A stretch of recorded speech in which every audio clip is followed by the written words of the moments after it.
The Eternals,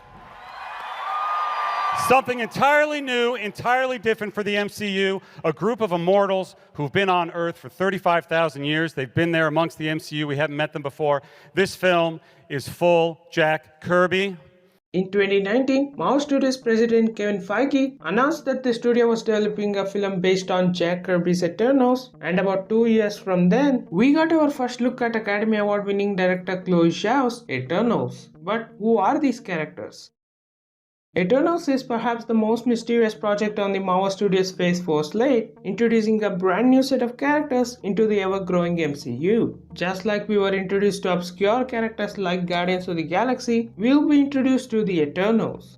Bunch of jackasses standing in a circle. So without further ado, let's take a deep dive into the world of Eternals. The Eternals are a race of immortal aliens from a distant planet who arrived on Earth thousands of years ago to protect humanity from a race of alien predators called the Deviants. The story of Eternals spans over 7,000 years in the past up to the present day following the events of Avengers Endgame.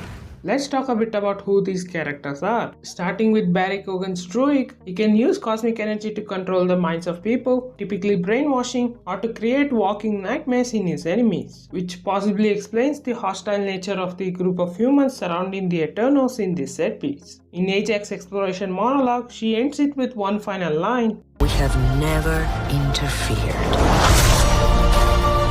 until now." As this is being said, a mischievous look from Druid flashes across the screen.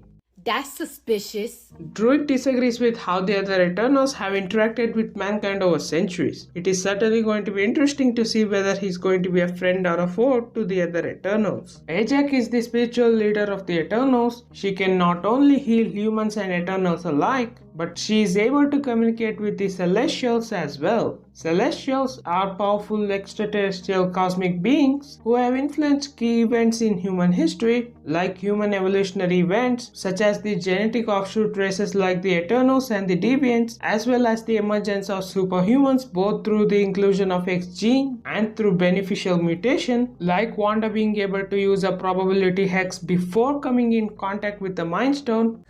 Used a probability hex. Or Bruce Banner becoming the Hulk when exposed to gamma rays instead of dying. So you're saying that the Hulk,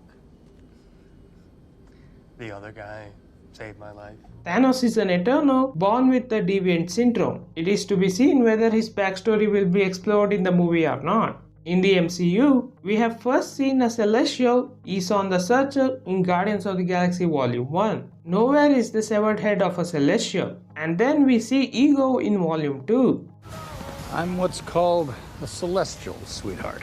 Ajax will be essential for the Eternals to communicate with the Celestials. Lauren Ridloff's Makkari is the fastest woman in the universe. She uses her cosmically powered super speed to scout planets for the Eternals. And as the only deaf Eternal, the sonic boom that accompanies her cosmic running does not affect her. A quick detail, when Makkari runs, she leaves golden trails and sparkles behind in a similar way compared to the blue trails left by the MCU's Quicksilver. Leah McHugh's Sprite, who appears to be a 12-year-old girl, but just like the other Eternals, she is thousands of years old. Sprite has the ability to cast lifelike illusions. Richard Madden is the tactical leader and the most powerful Eternal. He has incredible strength, ability of flight, and to shoot beams of intense cosmic energy from his eyes. In the present day, Ikaris is the one who leads the charge to unite the scattered Eternals to stop the Deviants. Gemma Chan's Cersei has the ability to manipulate matter. She has been in love with Ikaris for centuries, but in the trailer we also see her with Kit Harington's Dane Whitman. Well, apparently, in a Vanity Fair Italy interview last year,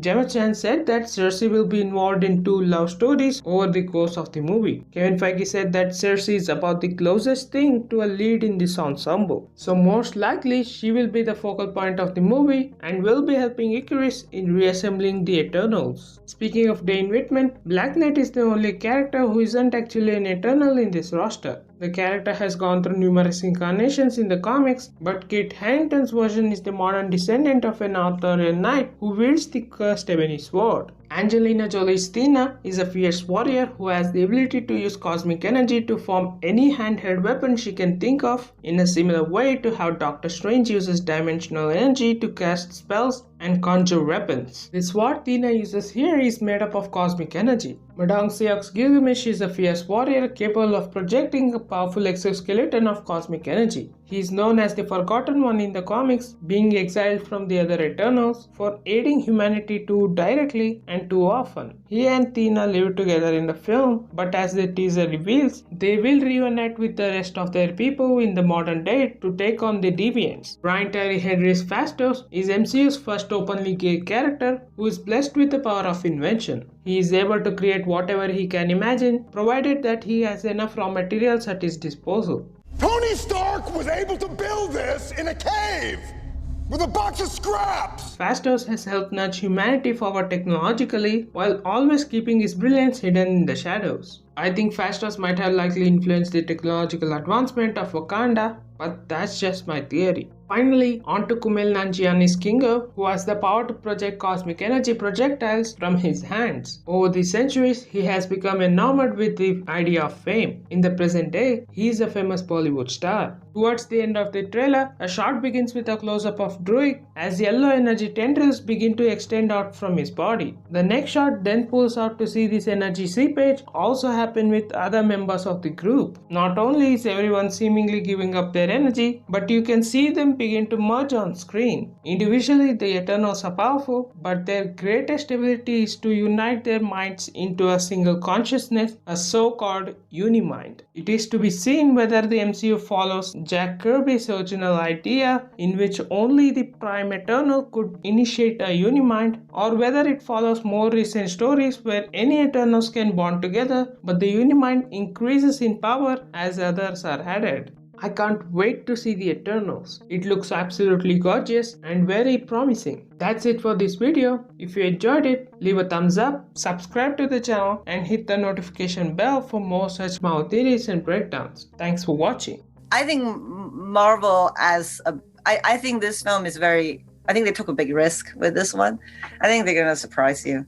It's really I sometimes I feel like I have to sometimes emphasize they really give me creative freedom, but also have to make people remember it really takes a village. I work with some of the most talented people there is, and they really held my hand through it. But at the same time, I have to emphasize they did give me a lot of creative freedom. Yeah.